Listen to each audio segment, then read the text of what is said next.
untuk Lestari Entrepreneur of the Year, Bapak Iketut Marjana. Mohon tepuk tangannya. Nah, memang saya itu dianggap ahli privatisasi, ya restrukturisasi gitu kan. Selalu melakukan satu perubahan gitu kan. Mulai kita melakukan satu perubahan di Kementerian BUMN tentang satu tatanan bagaimana dulu dari banyaknya politisasi tentang BUMN, kemudian kita bagaimana mengarahkan menjadi BUMN itu adalah purely bisnis gitu kan, kekayaan negara yang dipisahkan.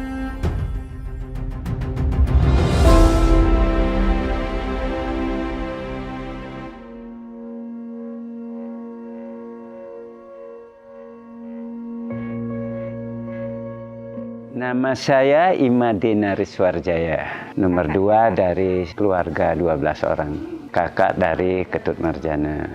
Waktu masa kecil ya, saya sekolah dari sini, itu jalan kaki selama 6 tahun ke Kintamani, yaitu tiap hari itu jalan 6 kilometer. Adik saya tinggal di Batur. Jadi saya lahir itu memang di suatu desa di pegunungan yang udaranya sangat dingin sekali, di desa Batur ya. Memang pada saat itu tahun 1951 tentu nggak ada apa-apa. Jadi baru kita memasuki kemerdekaan. Dan saya juga dalam kehidupan masa kecil saya dilahirkan dengan saudara bersepuluh. Ya, dan saya sendiri tinggal sama kakek dan nenek saya. Nah, udah gitu, setelah saya kelas 3 SD, saya sering tinggal di Batur bersama adik, cari kayu api berdua, cari air ke kali berdua. Sehingga kesan yang luar biasa tidak bisa saya lupakan bersama. Tapi apapun juga, saya itu suatu kehidupan sosial saat itu, ya di mana memang masyarakatnya masih sangat marginal. Ya, saya juga ikutlah di dalam itu. Jadi saya masa kecil saya kalau nenek saya mau masak itu ya saya harus cari kayu api dulu ke hutan, cari air ke jurang. Itu dilakukan oleh anak-anak masa itulah.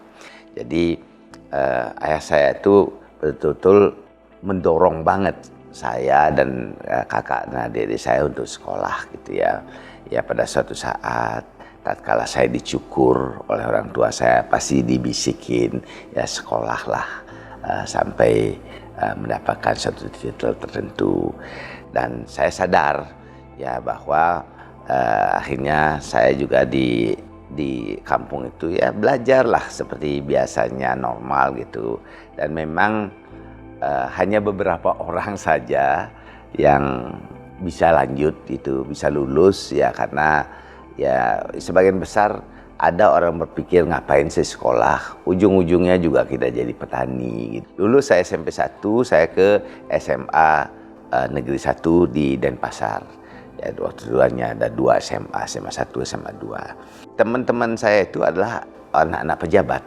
Jadi ada anaknya Pangdam, ada anaknya Wagub, kepala dinas yang notabene dekat-dekat dengan saya, Nah, dan saya jadi tukang cukur mereka lah, kalau rambutnya panjang saya nyukurin gitu ya. Dan juga saya tinggal di seorang teman ya, anaknya kepala dinas kalau nggak salah PMI atau kesehatan dulu. Ya saya disuruh nungguin rumah yang belum jadi, ya saya tunggu tinggal di rumahnya beliau, dan saya masak sendiri. Ya masak sendiri juga memprihatinkan sebenarnya. Yang penting bahwa bagi saya itu ada beras dan ada garam. Ya kalau kita punya uang beli lauk ya, tapi kalau enggak ya kita masaknya ya nasi dijadikan bubur isi garam, itu kita makan.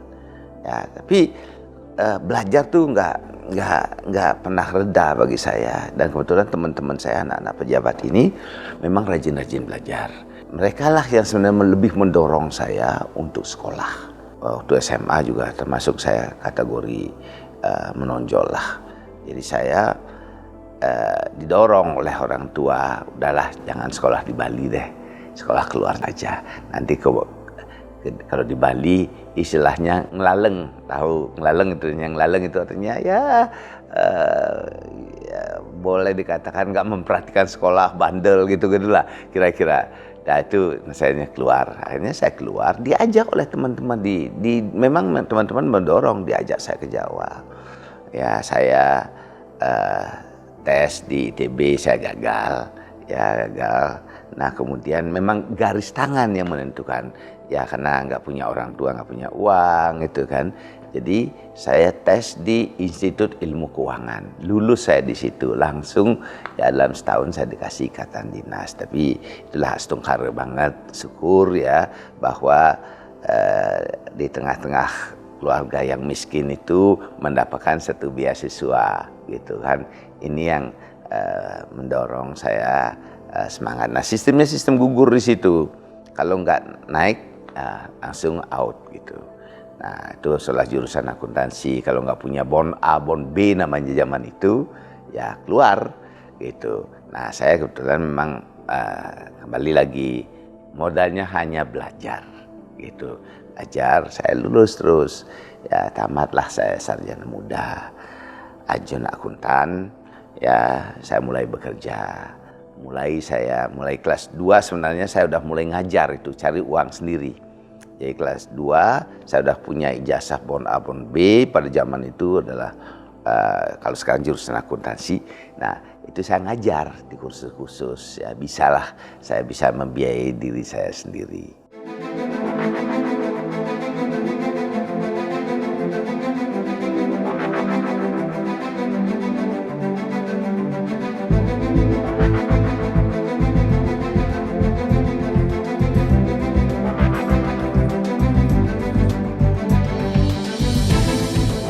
Saya mengenal sosok Pak Ketut Mardjana itu kalau tidak salah sekitar tahun 2012 atau 2013. Waktu itu saya ke Jakarta untuk ikut konferensi pemasaran bersama teman-teman. Kemudian salah satu narasumber yang berbicara di kesempatan itu adalah Pak Ketut Mardjana. Dan kita cukup kaget ya, karena ternyata ketika itu Pak Ketut Mardjana bisa menyampaikan ada begitu banyak misi dan langkah-langkah perubahan yang sudah ia lakukan di PT POS. Dan belakangan ketika kami dapat kesempatan untuk melakukan wawancara dengan Pak Ketut Mardjana, kita justru mendapatkan data yang lebih detail bagaimana beliau melakukan perubahan di PT POS. Sejak tahun 2000-an, 2004-2005 itu sebenarnya PT POS sudah mengalami kerugian sehingga ratusan miliar. Dan ketika Pak Ketut Mardjana terpilih sebagai Dirut itu sekitar 2008 atau 2009, beliau langsung melakukan perubahan yang sangat signifikan sehingga PT POS yang tadinya merugi miliaran akhirnya bisa berbalik untung dalam waktu yang singkat. Sebelumnya saya adalah pegawai PT POS Indonesia. Pada zaman Pak Ketut Mardjana menjadi Direktur Utama PT POS Indonesia, saya adalah seorang kepala wilayah kalau di pemerintahan, sedangkan di PT POS namanya kepala regional di Sumatera Barat, Riau dan Kepulauan Riau yang berkedudukan di Kota Padang. Pada masa itu kami merasakan sekali bagaimana visionernya Pak Ketut Mardjana dalam mengelola perusahaan PT POS Indonesia tersebut. Pada saat beliau masuk, PT POS Indonesia dalam kondisi merugi, kemudian dalam tempo singkat PT POS Indonesia kembali meraih laba secara signifikan dan berturut-turut selama beliau menjadi Direktur Utama PT POS Indonesia. Teman saya Pak Sofyan Jalil yang menteri sekarang sudah bolak-balik mau mengajak saya, nawarin saya jadi direktur di perusahaan perkebunan yang ngurusin ya masalah kelapa sawit.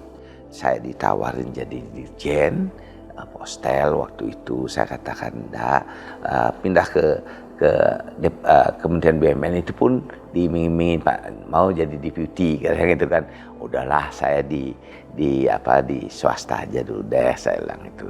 Nanti kalau perlu saya bantu gitu, karena hubungannya menjadi dekat sekali ya. Tapi dalam 10 hari saya nganggur didengar oleh Pak Sofyan Djalil. Nah ini karena antara saya dan Pak Sofyan Djalil nggak bisa saya lepaskan. Dipanggil oleh Pak Sofyan Djalil, ditelepon saya, langsung beliau nelpon, Tut, nanti sore ke kantor ya. Nah gitu, itu ceritanya, ke kantor ya. Baik Pak. Nah saya terima telepon itu kira-kira jam 10-an pagi.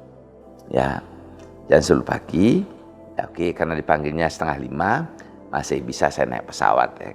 Jadi saya naik pesawat, beli tiket, langsung pas 4:30 saya sampai di kantornya. Kira-kira jam 5 saya menghadap, diberikan waktu. Nah di situ saya ditawarin sebenarnya, Tut, jadi kata-katanya saya masih ingat. Jadi sekarang saya harapkan tidak menolak lagi, ya tidak menolak lagi, ya karena Pak Ketut secara ekonomi sudah mapan, dia bilang itu kan, ya secara knowledge juga experience-nya banyak sekali. Ya saya harapkan ini ada 2 posisi ini yang saya tawarkan. Jadi di IPTN Dirgantara Indonesia, ya. Dirut di sana, dan juga ke Dirut PT Pos Indonesia. Jadi saya katakan sama beliau, Pak Sofyan, sebenarnya 2 industri ini saya tidak ada knowledge dan tidak ada ide sama sekali. Apa? Gitu kan. Ya kalau memang saya ditugaskan, ya kalau Bapak percaya silahkan Bapak yang menentukan saya. Itu saya katakan. Nah akhirnya ditunjuklah saya udah Dirut Pos. Nah, tapi sekarang Dirutnya masih ada. Ya, tapi dia ada masalah hukum. Ya gitu kan. Sementara pegang wakil Dirut dulu. Nah, sekarang Dirut dalam setahun, tapi peran saya adalah udah berperan sebagai Dirut. Nah, gitu. Nah, saya yang berperan sebagai Dirut. Nah kemudian selesai urusan diangkat kepada saya menjadi Dirut. PT Pos Indonesia, mungkin semua orang dah paham lah bahwa saat itu kerugiannya luar biasa besarnya, sudah melampaui jumlah modal. Jadi secara hukum sebenarnya sudah bankrupt gitu ya. Nah saya ditunjuk di situ ya untuk melakukan pembenahan gitu kan. Ya tantangannya nggak ringan ya, tapi saya karena dari percaya saya melakukan sesuatu saya harus berhasil gitu kan. Itu tekad saya. Yang pertama saya lakukan yaitu restrukturisasi. Jadi saya bagaimana saya membuat Pos Indonesia yang notabene kantornya sampai ke desa-desa online. Nah itu yang saya lakukan. Yang ada jaringan telekomunikasinya itu lebih mudah. Yang tidak ada jaringan telekomunikasi, saya harus pasang VSAT, ya satelit. Nah di situ challenge-nya besar. Harga VSAT itu mahal sekali gitu.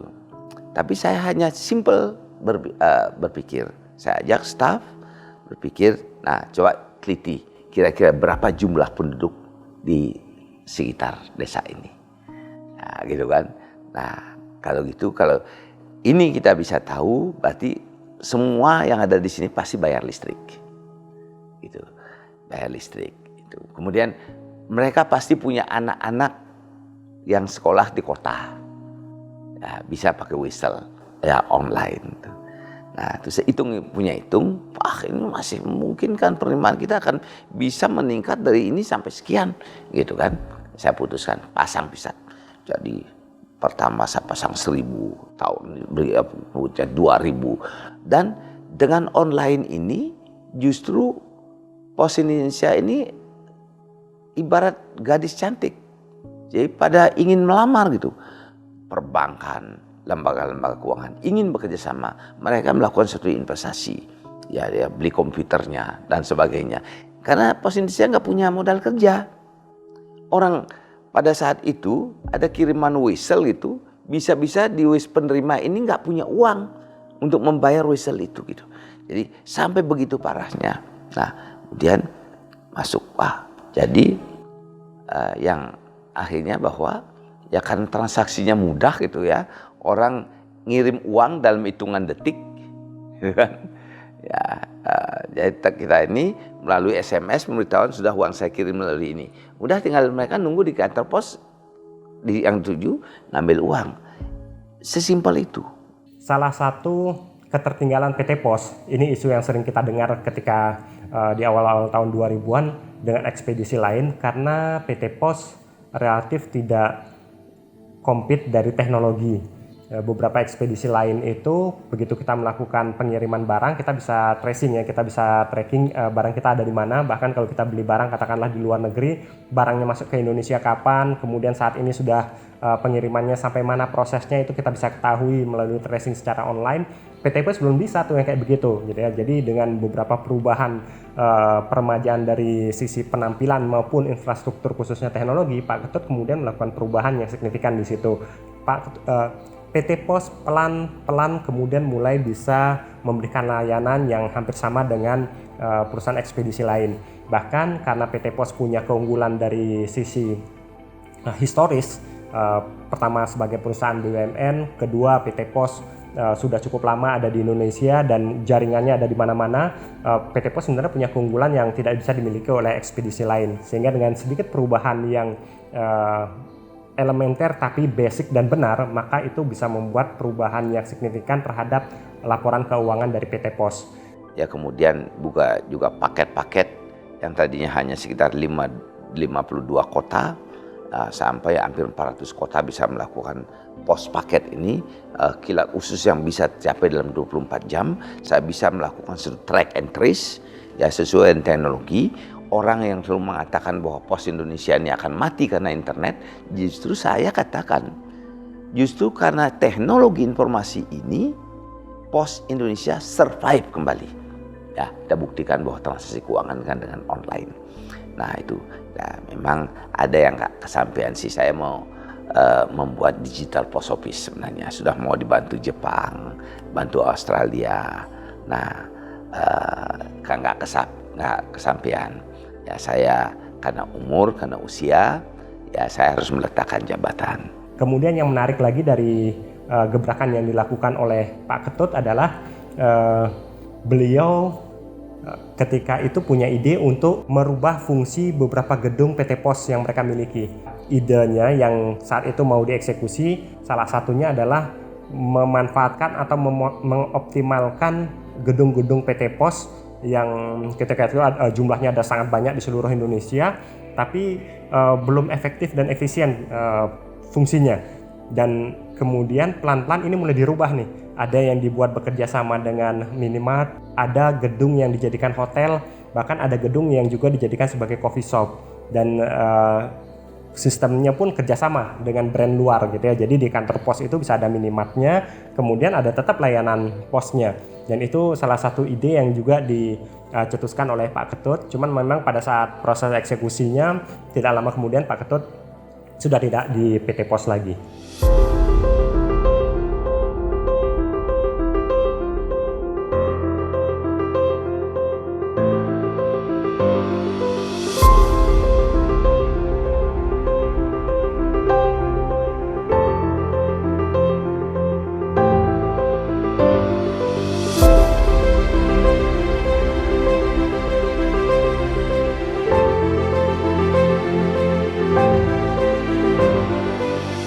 Bapak orangnya itu open-minded, kemudian selalu ingin mencoba hal baru.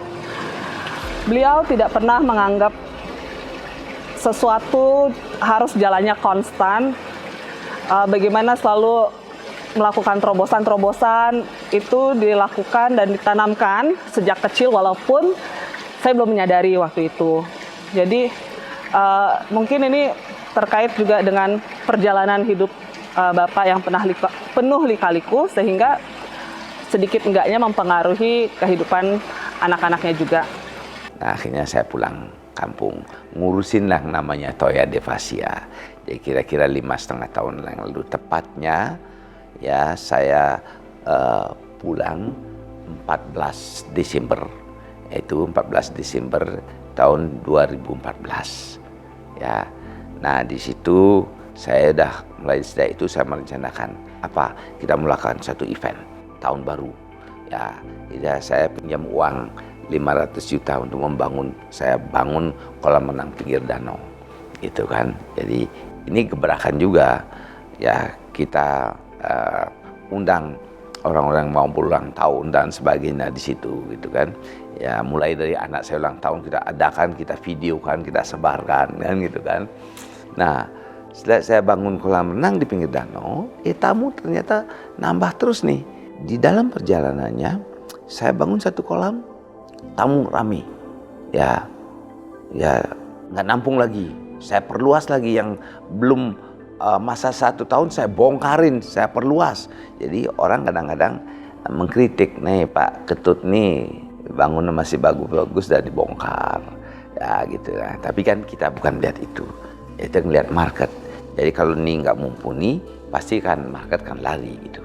Ya tamu rata-rata dari ya sekitar kurang dari 50 orang per hari menjadi average 1000 orang lebih per hari itulah. Ini suatu pertumbuhan, satu progres yang luar biasa ya. Perubahan yang saya rasakan setelah Pak Ketut masuk itu dari tahun 2002 sangat besar perubahannya, terutama dari infrastruktur. Dari dulunya cuma ada 2 kolam, kemudian Pak Ketut langsung bikin gebrakan membuat hal-hal yang baru seperti menambah kolam air panas, menambah tempat-tempat outlet baru, di mana mulai dari itu tamu semakin betah tinggal di hot spring. Dan Pak Ketut dulu sangat mendorong kami untuk selalu belajar dari ketinggalan kami untuk mengikuti yang namanya zaman globalisasi. Itu dari dulu kita kan tidak pernah yang namanya HP itu. Setelah Pak Ketut masuk, dikit demi sedikit diajari caranya gimana untuk secara globalisasi itu, mengikuti hal itu. Nah, kemudian saya artinya selalu mengajarkan pada anak-anak bahwa hanya satu hal yang harus dipegang, itu namanya 7P, 7P, ya produk, ya. Kalau apapun, kalau kita melakukan suatu bisnis atau kegiatan apapun, tuh produk apa sih produk kita? Mumpuni nggak? Laku nggak dijual? Nah itu harus kita harus betul-betul ini nggak impresif nggak produk kita, gitu kan? Kemudian yang kedua, P yang kedua adalah price. Nah harga ini sepadan nggak dengan produk yang kita jual? Ya, nah ini tentu tergantung daripada segmen pasar yang kita akan kejar. Segmen apa yang kita inginkan? Produk ini sesuai nggak dengan segmen itu? Price ini sesuai dengan harapan oleh segmen pasar itu? Ya, tentu daya beli mereka dan sebagainya. Ya, di sini, nah, oleh karena itu saya selalu menanamkan nggak ada persaingan itu. Jadi segmen pasar yang menentukan. Jadi ada mungkin suatu usaha-usaha sejenis, ya saya nggak persaingan. Mereka yang mungkin kalau infrastrukturnya lebih ini, tentu price-nya harus lebih rendah kan gitu kan. Nah ini, ya kemudian ya setelah itu people, orang-orangnya. Ya orang-orangnya ini kan bagaimana kita membangun orang-orang yang berdedikasi, orang-orang yang loyal, orang-orang yang betul-betul ingin bersama kita untuk mengembangkan satu perusahaan. Itu kan. Nah, P ketiga. P keempat, proses. Nah, setelah kita menemukan klien, nah, proses ini gimana? Jangan terlalu lama. Ya kan gitu kan. Ini kecepatan harus penting. Proses ini seefektif mungkin. Nah, kemudian ya kita lihat lagi ya, place, tempat. Nah, tempat ini betul-betul ini membuat nyaman nggak pada orang? Nah ini kan, ya kalau tempatnya kumuh, tempatnya ini, ya gimana orang bisa datang? Nah tempat ini harus bisa menyajikan sesuatu yang impresif. Nah kalau zamannya sekarang, zaman muda sekarang, gimana kita menempatkan tempat-tempat selfie yang bagus, kan gitu kan? Gimana kita membuat suatu komposisi warna yang betul-betul disenangi, harmonis gitu kan? Nah ini place ini, dan juga kita harus mampu menandakan tempat kita, menyampaikan kepada tempat kita di pinggir danau, di depan kita ada gunung, kita berada di kawah. Nah ini harus kita sampaikan. Nah kemudian yang keenam adalah promotion. Nah itu yang tadi kita mengatakan, ya kita harus mampu mentransformasikan apa yang kita miliki kepada orang lain, kepada pelanggan kita, kepada calon-calon pelanggan, kan gitu kan. Itu promotion. Jadi ini nggak bisa lepas nih, berangkai ya. Kemudian promotion. Nah setelah kita promosikan, wah tempat saya ini bagus sekali, indah, nyaman, damai tempatnya dan sebagainya. Nah baru physical evidence, fisiknya. Betul-betul nggak yang saya katakan ini indah, rapi, nyaman, betul-betul. Nah inilah harus dibuktikan oleh orang yang datang bahwa bisa. Nah rangkaian 7P ini nggak bisa kita lepaskan. Satu ibarat mata rantai, kalau satu kendor ya udah mengganggu jalannya ini. Nah ini perlu lagi kita tambah satu filosofi yang simpel yang ada di dalam satu kehidupan kita. Nah, seperti orang Hindu namanya Trihita Karana, ya hubungan yang harmonis antara manusia dan Tuhan, manusia dengan alam, manusia dan manusia. Nah bagaimana mewujudkannya?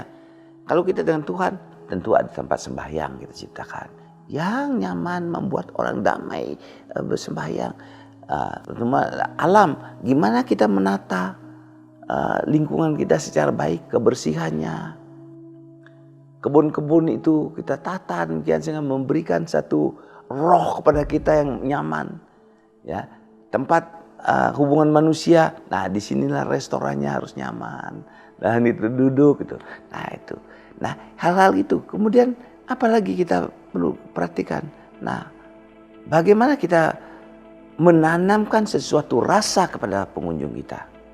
Ya, mulai dari ikon, ya mulai dari corporate color, mulai dari budaya perusahaan. Nah gini, nah ini saya ciptakan. Corporate color kita ungu. Nah ungu, kenapa ungu? Nah karena ungu ini bagi saya itu adalah warna spiritual, warna tertinggi. Kalau di Bali warna cakra, di ubun-ubun, gitu. Tuh. Nah kita padukan sehingga harmoni. Jadi setiap orang ke sana sekarang branding ini kan penting. Begitu orang lihat ungu, wah Toya Dipasia, gitu kan. Dulu sama dengan waktu saya post, begitu ngeliat orange, post Indonesia. Nah sekarang gimana saya bisa menanamkan bahwa begitu ada ungu, wah Toya Dipasia, gitu. Pribadi dari Bapak Ketut Marjana adalah beliau itu adalah merupakan suatu sosok yang bagi saya adalah panutan, guru, dan sekaligus adalah seorang sosialis. Dalam arti di bidang sosial beliau itu sangat menjunjung tinggi yang namanya persaudaraan itu. Nah suatu contoh misalnya setiap ada kegiatan-kegiatan yang melibatkan masyarakat, itu beliaunya tuh selalu hadir menyempatkan diri untuk ikut rembuk mencari jalan keluar, ataupun beliau memberikan saran-saran untuk kemajuan pariwisata. Gajah mulutnya kecil, itu artinya apa? Gak boleh greedy, gak boleh kita semua kita makan sendiri. Orang lain perlu makan, kita sisakan. Ya makanya dengan ini ya kita atur. Ya kalau kita ada guide yang bawa tamu, ya kita berbagilah, gitu. Ya kasih ya presentasi. Ya kita kepada supplier kita kasih mereka keuntungan, berlingkungan kita. Gitu. Nah ya seperti itu. Jadi kepada karyawan.